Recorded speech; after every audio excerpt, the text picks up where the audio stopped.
What's up, guys? Welcome back to the channel. Nemo Propaganda here, and today we're finally going to check out the Unison Research Unico Primo. You guys have seen other people reviewed, I'm sure, a ton. We all know, Zero Fidelity used to talk about it a lot back in the day. People have been loving this integrated amp. I had to check it out, so I got this review sample from Fidelity Imports. Today we're going to talk about it. Let's get those main specs on screen so you guys can check that out. I'll tell you about the specs and standout features that I think matter. I'll tell you what the amplifier sounds like, how it compares to some other amps in and around the same price, how it compares to some amps that cost more, because I think this thing punches above its weight. And then we'll wrap up the video. Of course, we'll talk about, normal things like what speakers I used and such, right? So first and foremost, let's talk about one thing. Does this thing punch above its weight? I just said that a second ago. What do I really mean by that? Is it twice as good? Is it 3 times as good? Whoa, hey, let's not get ahead of ourselves. I think the Unico Primo is at least 50% better than its asking price. That's what I think personally. So specs and standout features. This is a tube class AB hybrid. So you've got a tube preamp section and a class AB solid state section. And what that means is, for those of you that want to buy gear that you can upgrade by adding some parts to tubes, in this specific example, to either further tailor the sound to your taste or elevate that sound, you can totally do that. You have a pathway forward with an integrated amplifier like this. Subwoofer outputs, it's got those. You guys know Nemo Propaganda really appreciates that. Nice metal casework and a very thick front plate. A lot of integrated amps do have nice billet aluminum front plates, but this one is particularly thick, and the unit is made in Italy. And I gotta say, this is now my second Italian brand that I've worked with, and the Italians, I don't know if they teach this stuff in high school, but they know how to make an amplifier Nemo Propaganda likes, let me tell you. So I used all kinds of different speakers, guys. I used inexpensive speakers that were, say, $400. I used a few different speakers that were around $2,000, like the Philharmonic BMR, which was an outstanding match with this integrated amplifier. The $400 speaker I used was a new Fosse speaker. I'm not sure what the model name is. We'll review that at some time. I tried, of course, my Buchart S400 Mark IIs, something a little harder to drive. I, of course, used easy to drive and higher end speakers as well, like my Monacoustics Platimons that are around $7,000 to $8,000, depending on how you order them. Now, what kind of sound are we getting here? I've already told you I think it punches above its weight. I already told you I think it's worth around 50% more in terms of its, sound quality and what it brings to the table. What are those things? What are those characteristics? So, starting in the high frequency region, and by the way, just to be clear here, this unit has the factory tube complement. This is not upgraded. It doesn't have any aftermarket exotic tubes or anything like that. This unit is exactly as it would be if any customer just went online and ordered one, or went to their local dealer and bought one. So the high frequency region is going to be on the forward side of neutral. We got a good amount of treble energy here. It's not crazy bright by any means. It's not going to run anyone out of a room in my opinion. It's just enough to add a little bit of excitement, be more engaging, just more alive, if you will. That treble region has a good amount of detail and detail retrieval, good amount of airspace and separation. Moving down to the mid-range, though, the mid-range is where I feel, because like the treble region is about on par for the price point, right? Maybe up to $2,500, even the treble region, pretty good. But the mid-range is what just like punches above its weight. Oh my goodness, listen. We got a mid-range region that is going to be on the warm side, a little bit tonally rich, a little bit, like velvety, if you will. All those ways we generally, describe amplifiers that have tubes in the circuit path, right? But the holographics, oh my goodness, the depth, the dimensionality. This is one of the most holographic amps I've ever heard. And I'm including full tube integrated amps in saying that. This Unico Primo is more holographic. It's more three-dimensional than any amp I've heard, including, again, amps that are full tube amps, like the Galleon TS120 SE, the Brunoco Terra, the Primo Luna Evo 100, right? Like, this thing has holographics for days. Soundstage is big, it's tall, it's deep. You definitely feel like you can reach out and touch that sound, and that mid-range is just so organic and beautiful. There's a lot of nice harmonics in there as well. Moving down to the mid-range, the bass region. The bass is mostly a linear affair. We got class AB amplification behind that preamp. So no surprise, I didn't find this amplifier was lacking in any way, at least not in a room my size. My room is what you would consider small. Whether I was using speakers that had a ton of bass, like the Philharmonic BMR, my Buchard S400, CSS Creightons, or even those new Fosse speakers have a ton of bass too, believe it or not. This amp was driving them no problem to volumes much louder than I needed. Of course, easier to drive speaker sounded fantastic as well. I couldn't find a bad speaker pairing with this amplifier. My favorite was without a doubt the more neutral speakers. This amp brought so much good flavor to the table in the mid-range region that those neutral speakers I own or have in for review really benefited from this amplifier's tonality. Like the Philharmonic BMR or the ATC SCM11, for example, these speakers are incredibly neutral. They do not color the sound. They're a very signal in, signal out, high resolution presentation, right? And that's great for guys who love that. I can appreciate that, but I like a little bit extra to my music, right? I'm not looking for, exactly as the, guy in the studio heard, to the T. Like, no, I want it. I want the sound catered to my taste. And that includes a little bit of warmth in the mid-range. That includes some holographics, some depth and dimensionality. And what the Unico Primo was able to do with the ATC SCM11 and the Philharmonic BMR, I mean, those two speakers and this amp were matches made in heaven. Oh my goodness. Of course, speakers that were on the warmer side, like my Buchard S400 Mark II, sounded just fine also, but those are speakers that are, fairly warm already. They're bringing a good amount of organics to the table in the mid-range already, so I didn't notice it as much. I certainly did notice the mid-range was a little bit more holographic, but it didn't seem like as big of a difference as when I was using neutral speakers or speakers that air toward being analytical, like my Platamon. The Platamon is not price appropriate to the Unico Primo. I mean, the Platamon is around $7,000 for the pair. That's a fantastic speaker. And that Platamon will show you if your amplifier is not up to the task. It's a very revealing and very resolving speaker. And it paired with the Unico Primo also sounded fantastic. So what I'm saying here is it doesn't really matter what kind of speakers you have. The Unico Primo is going to pair just fine. I think its strengths show even more with speakers that tend to be neutral or tend to be tuned to be clean, clear, or even analytical, if you will. It preserves those high frequency details.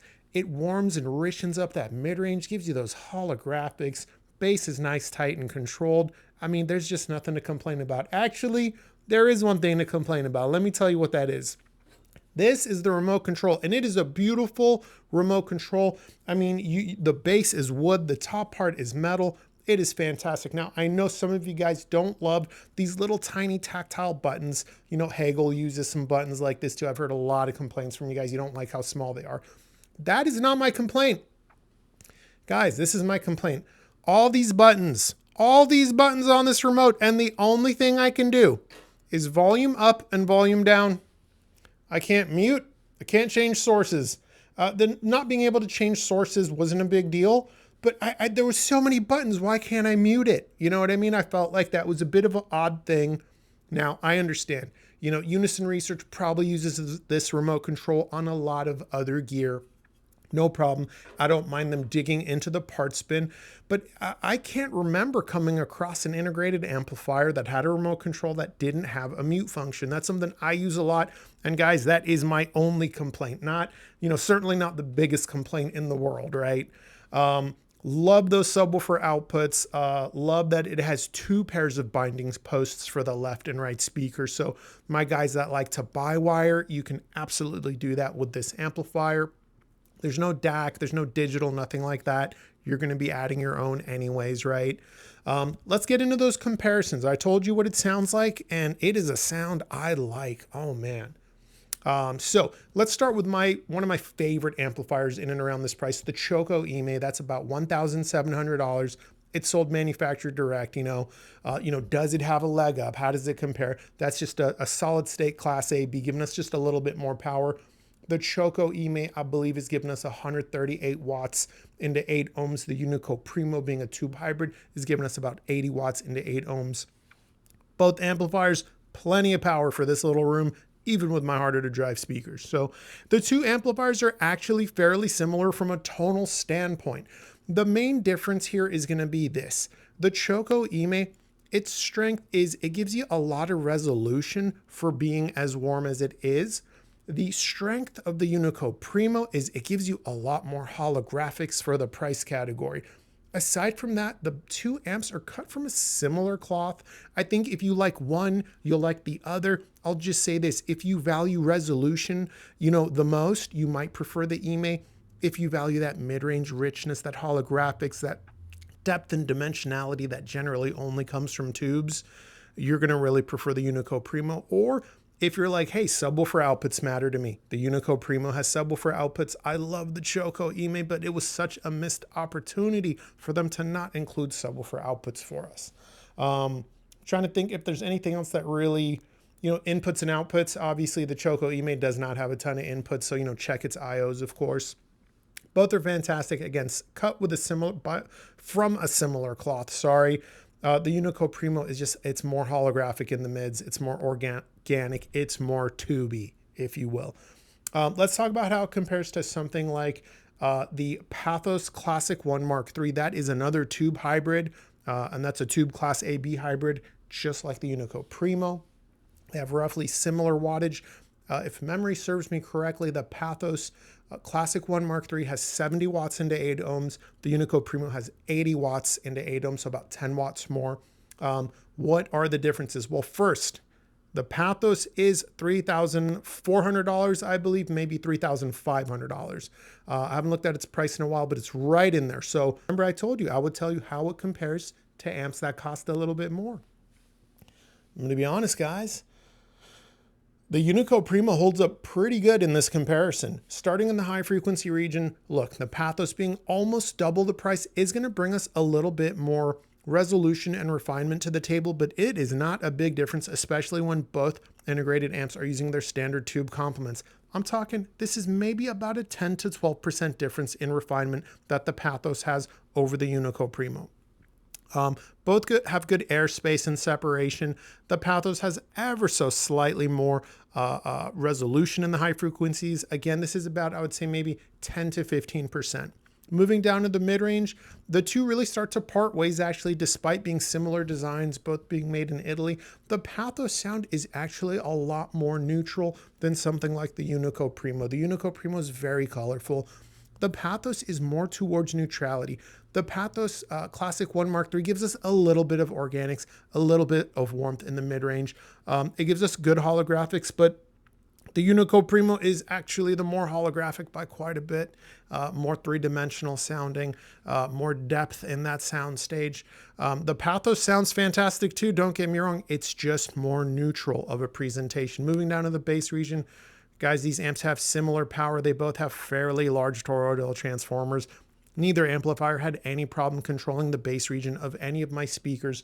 Both amplifiers had a fairly linear bass region. There was no like artificial bump in the mid bass region, for example, or anything like that. So as you can see, the Pathos Classic 1 Mark III, the name's such a mouthful, guys. It's such a mouthful. You guys might not know this. I freestyle these videos. I don't read from a script. There's no teleprompter. There's no notes. It's all just off the brain here.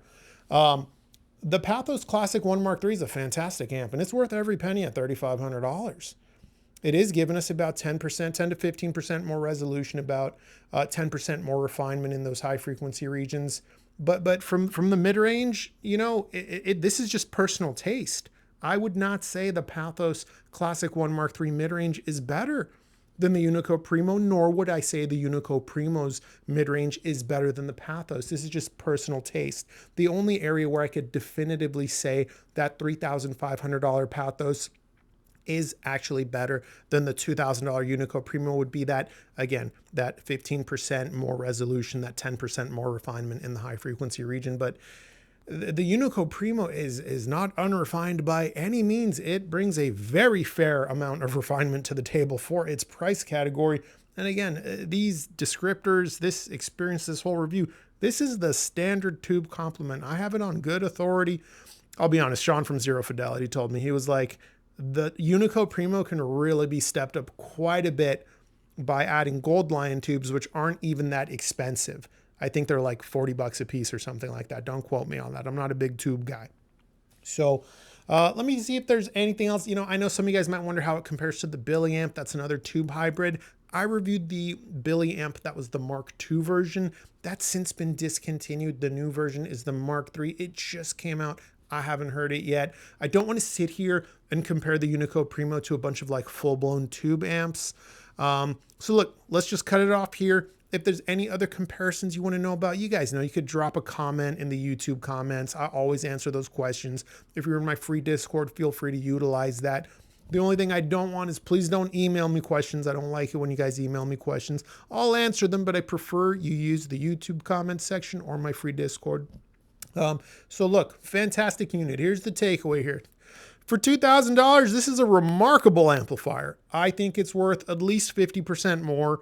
I think it performs 50% more than its asking price. I think it's worth every penny.